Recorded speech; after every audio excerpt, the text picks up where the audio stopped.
I am the chess strategist, and today we're going to win another chess game.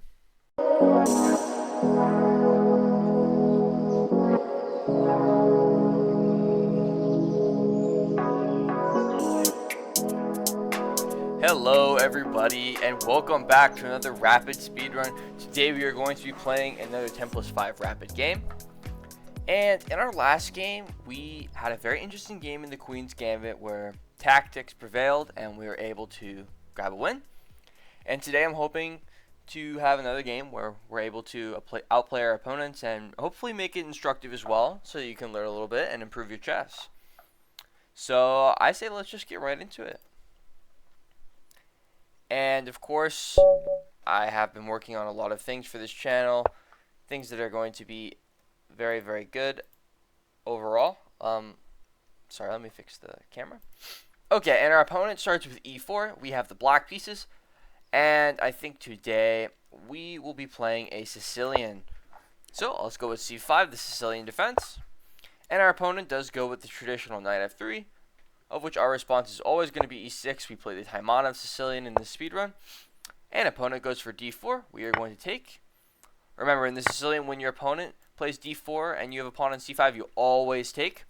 And our opponent has played into the Taimanov main line, and we are going to play into it with knight to c6. And this is the start of the Taimanov Sicilian. Now, if our opponent does take, we are going to take with the b pawn, preparing d5. This is one of the key ideas. We want to be able to take with the b pawn so you can play d5. And our opponent does go for the main line, which is knight c3. And we will continue with the main line in this position, which is queen to c7. Queen c7 is nice because it puts an eye on this diagonal here, restricting the advance e5. That can be annoying in a lot of positions. And also, it's going to be on the open file. This queen is going to be very nice. And there's a few more Taimanov moves that we need to play. But let's just see what our opponent chooses for their line. There's a few different lines in the Taimanov. There's ones where you develop your bishop to e3. And the queen comes out to d2 and castles long. That's one main idea. Okay, so here our opponent actually takes with his knight. And another idea of queen c7 is you can take with the queen. You do not have to take with the pawn in this position. You can, but I prefer not to. Why? The main reason is the development of this light squared bishop is going to be a little bit less cohesive if you've got the pawn on here and you've got this center supported. I'd rather make this e4 pawn more of a target, and I'm not really concerned about e5 now because there's no knights that are in the way. It's not a big deal. We're going to be able to play d5 here in a second anyways.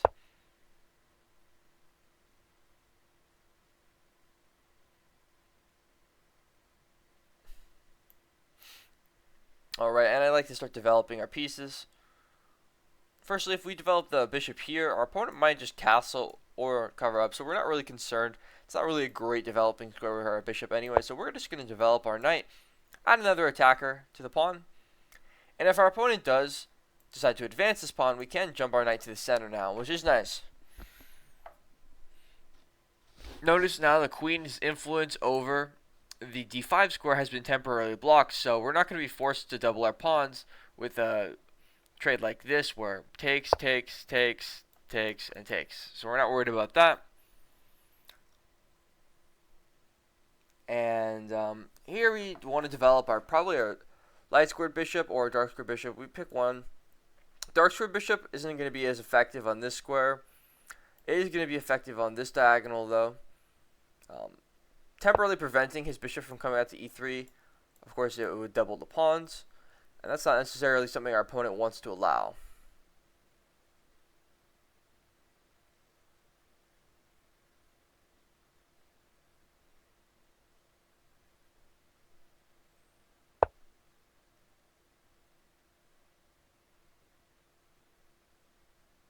Alright, and his bishop does come out to g5, which is a nice square, creating some pressure against our knight, threatening to take. Open up the file. And let's see, do we have to do anything here?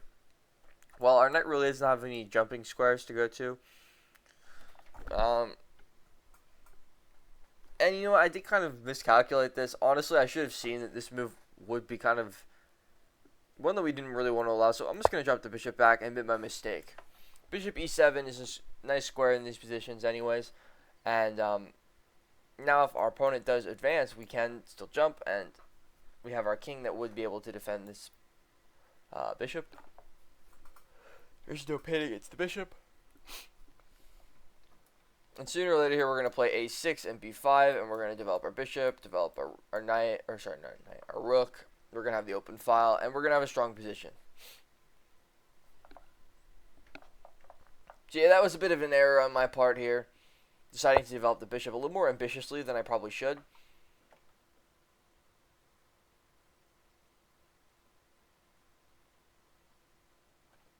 And we're going to play this a6 move first.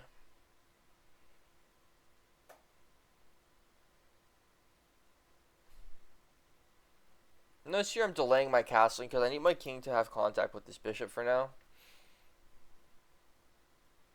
We're going to get our pawns going on the queen side here. We need this bishop to be involved. We need the rook to be involved. And our opponent really isn't creating that much of a threat against our king yet. It certainly could happen, as we do have all of our minor pieces still on the board.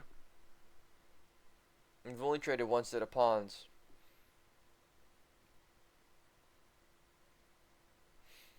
So mainly, what are we looking for here? Well, first of all, we want to make sure our pieces are developed more actively than our opponent. We want to create attacks, and we also want to make sure that we have just generally better piece placement. Pieces placed on active squares, and notice the scheme for our development. Have a plan of where our pieces are going to go, and understand where they would be most optimally placed. I'm seeing this move queen to c5, which I kind of like because it keeps an eye on this bishop. It stays on the file. It opens up the diagonal for our bishop, so that the bishop is pointing straight at the pawn and not the queen. And it also keeps contact with this bishop here on e7, so that we can, if we move our knight, our queen can take as well. But here, our opponent is taking his time,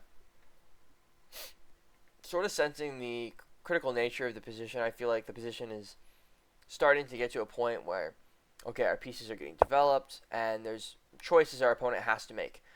And alright, he has decided that he wants to play e5 and advance his pawn, which he cannot undo.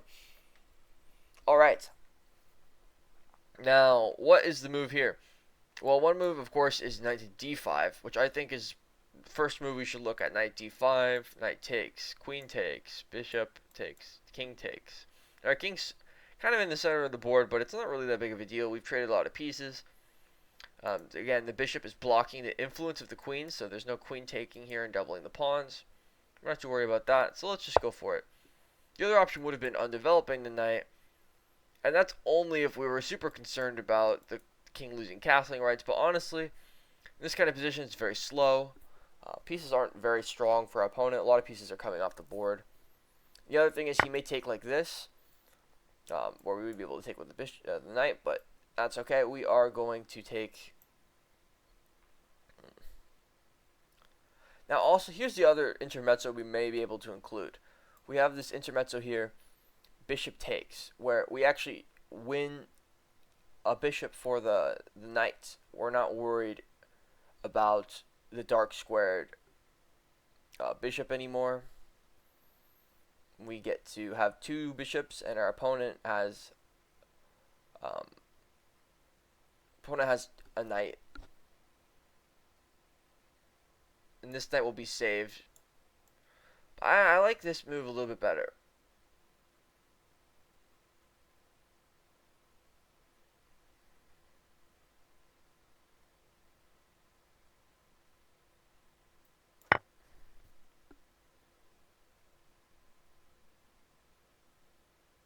And so if the queen comes out, we will have this tempo gaining move here.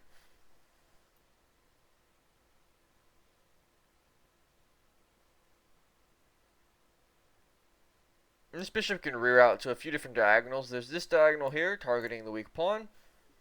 There's also this diagonal here with the king. So going like this or going around even like this, like as I said, is an option for our bishop. And his queen does come out. I did see this move. This move is not a big deal. It can be met firstly with one of these moves. It could also be met with a tempo move.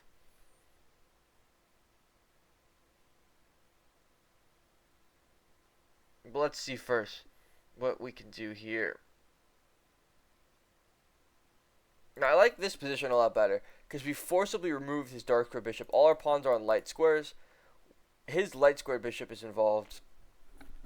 Now we can go for a few different moves here. First of all, we can take the knight.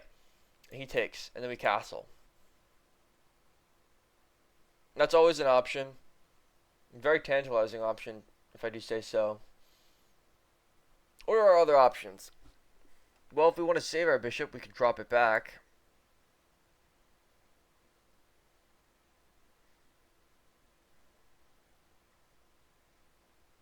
I like that option as well.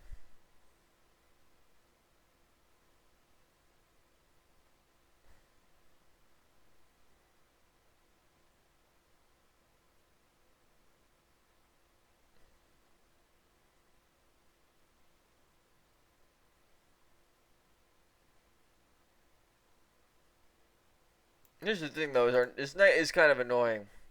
It can jump in, be an annoying piece.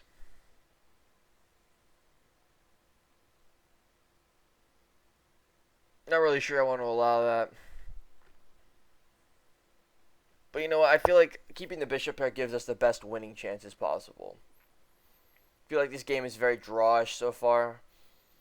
I'm not super enthused by that.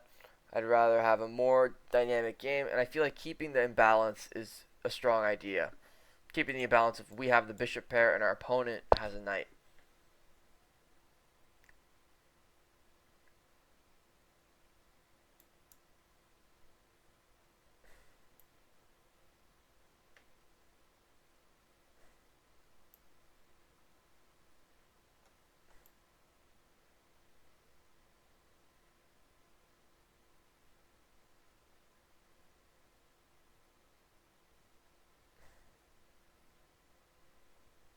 Alright, and I think I'm like this move queen to c5 immediately.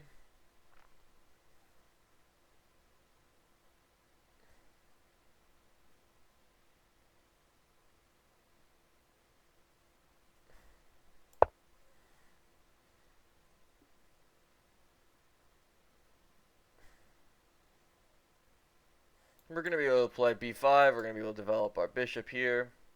Maybe able to castle as well. We have to be careful though. Noticing that nothing can take this bishop while this pawn is pinned. So if we castle, our king is going to be... He didn't need to defend. That's a wasted move. I think this is an opportunity for us to get our development going a little quicker. Firstly, by starting off with developing our light square bishop. We can castle here. But notice the thing is there's no way for him to break in the center. The only break is this F pawn advance, but right now that pawn advance is just straight up impossible because of our queen. So I think accelerating our queen side development is probably the best idea here. And that will start with this move b5. I notice we have created this kind of weak pawn on a5. We can also play this pawn forward with our rook and then advance here, breaking with this a3 pawn that's now been put there. We can break open the queen side and decide to attack there. And that's often a strategy in the Sicilian. Putting your rooks on the b or c files and attacking down that file, trying to create some sort of weaknesses from your opponent in their pawn structure.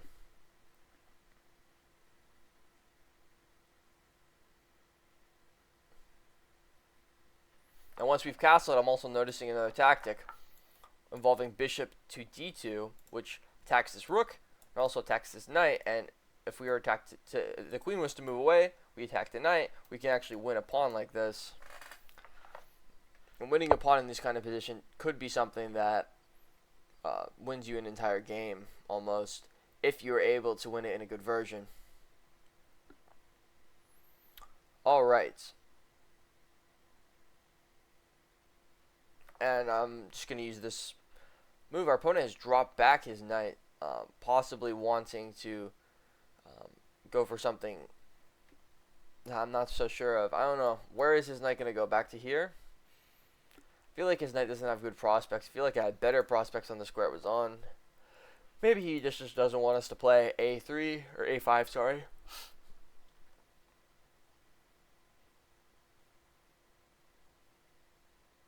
I'm thinking, let's just develop our bishop.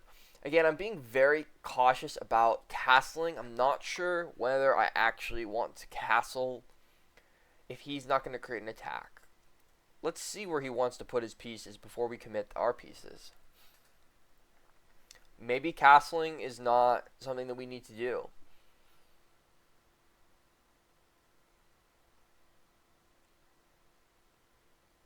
Notice now we have this bishop on the nice diagonal. We can drop our rook back whenever we need, creating a strong attack on our opponent. And this bishop can come in now. This knight jump would be a kind of a one that we didn't want to allow, though.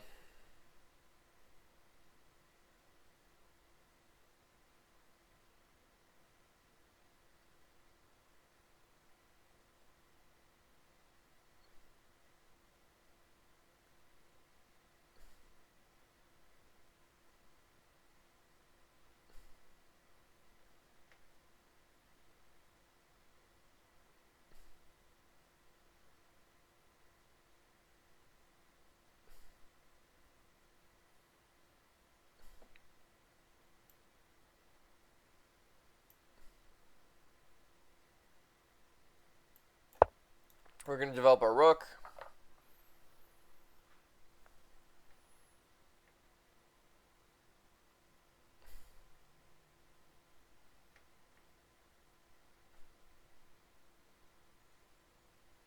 And this bishop needs to be developed to a stronger square. It's really not that strong on this empty diagonal here.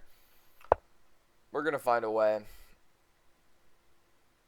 Okay, and our opponent has decided he wants to prevent us from ever playing this move b4 by kind of just blocking off. But his knight has kind of been isolated in the process. So first thing I'm going to notice here is now these light squares are incredibly weak.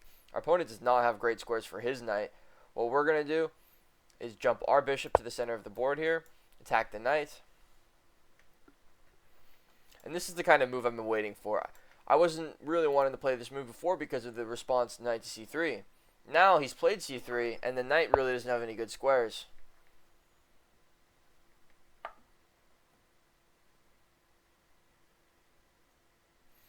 I saw this as an option, but here all we have to do is drop our bishop back, and then we play a5, restricting his knight from coming back to that square. And we're going to be able to kick his knight out forever. His knight's going to have to go back to one of these poor squares.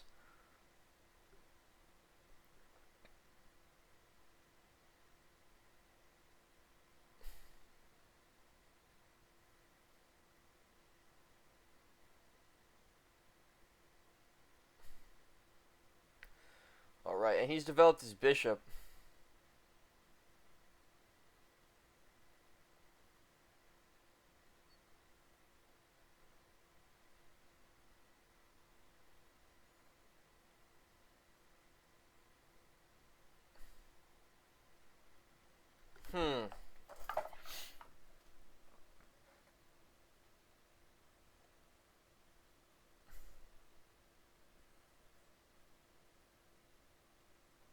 I don't think we can avoid the trade of light square bishops.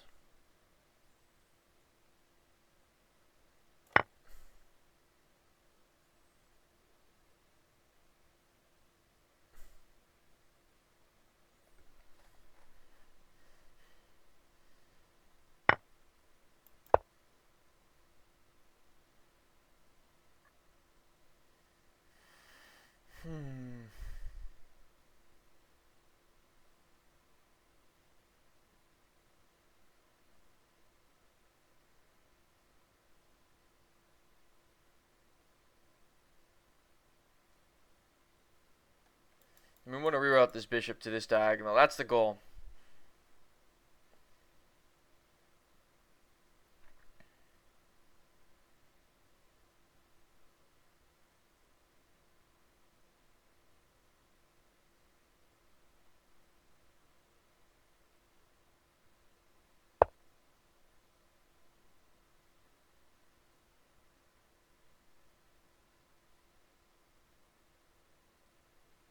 And here's a bit of calculation that needs to be done. We need to notice that our opponent has decided to hang his knight. We take here, he takes here. We step our king over, and this rook is not hanging. There's no checkmate hanging. Nothing's going to happen. We take. So you notice this one move threat. A one move threat that can be parried. We step our king over.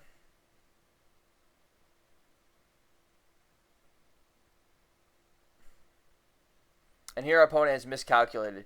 He saw this check. He thought, hey, he has to defend against this check. But I said, you know what? No, I don't have to defend against this check. There's nothing dangerous about it, in fact. And we're going to be able to get a very quick win here, possibly, if we're able to convert this.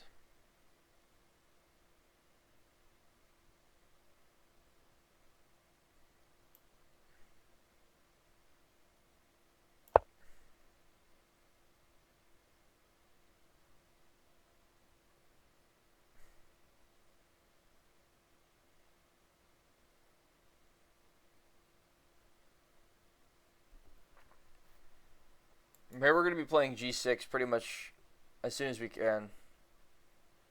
Creating a love square for our king. Making it so that if there's a rook check given here, after the pieces are traded, that we will be able to have an escape square for our king where he will be able to defend. Also, maybe a nice square for our bishop to go. It may be able to attack.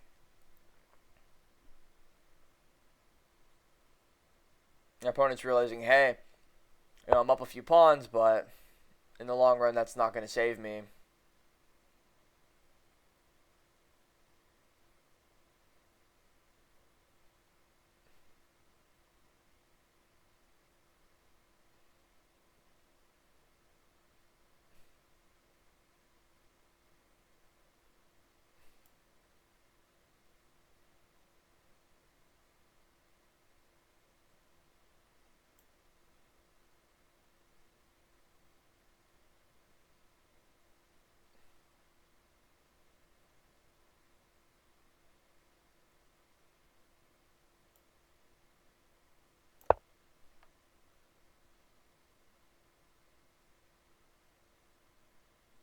Okay, and our opponent's going to really mess this up. He wins a pawn, but not really sure about his position here.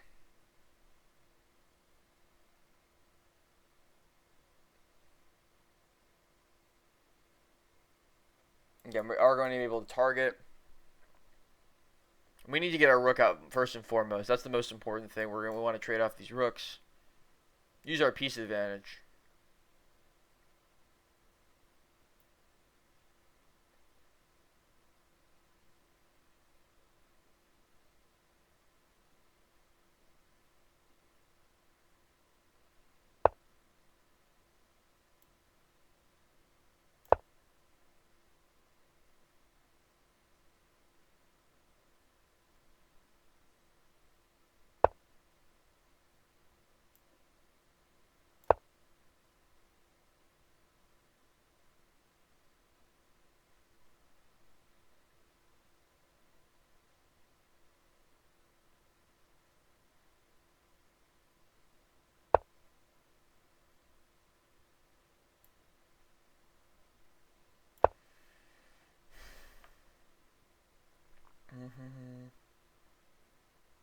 We're blocking the attack on the pawn.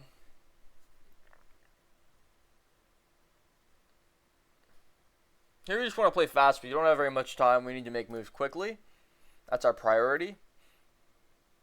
Of course, we want to make the best moves possible as well.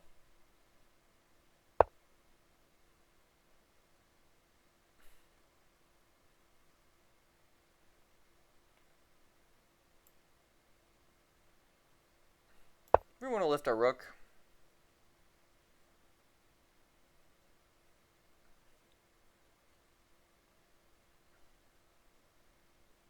Notice we are defending.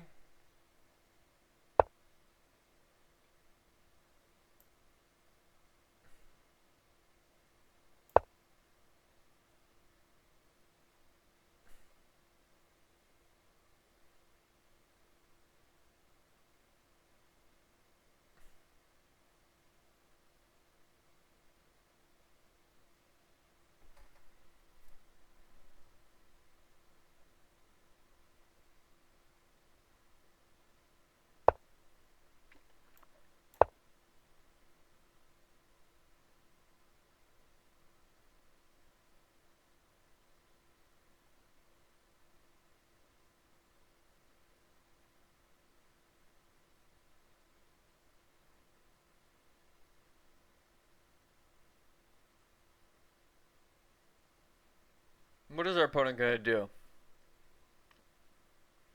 Notice he's put all his pawns on these dark squares to make it hard for our dark square bishop to get into the game. And he's getting very low on time here. Alright, and he decides to advance. Which is certainly a move. Well, we are going to drop back our king. We want to reroute our light square, our dark square bishop, for sure. Alright, and he trades, and we get this rook invasion. Notice any checks will be able to be blocked by our bishop, for sure. And there we go, we block. And our queen's going to come out like this. We're creating an attack here, creating an attack like this too, threatening checkmate in all sorts of ways.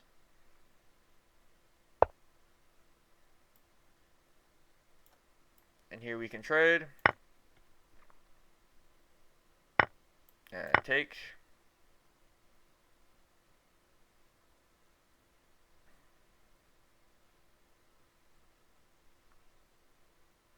And we're into this endgame that's pretty much winning.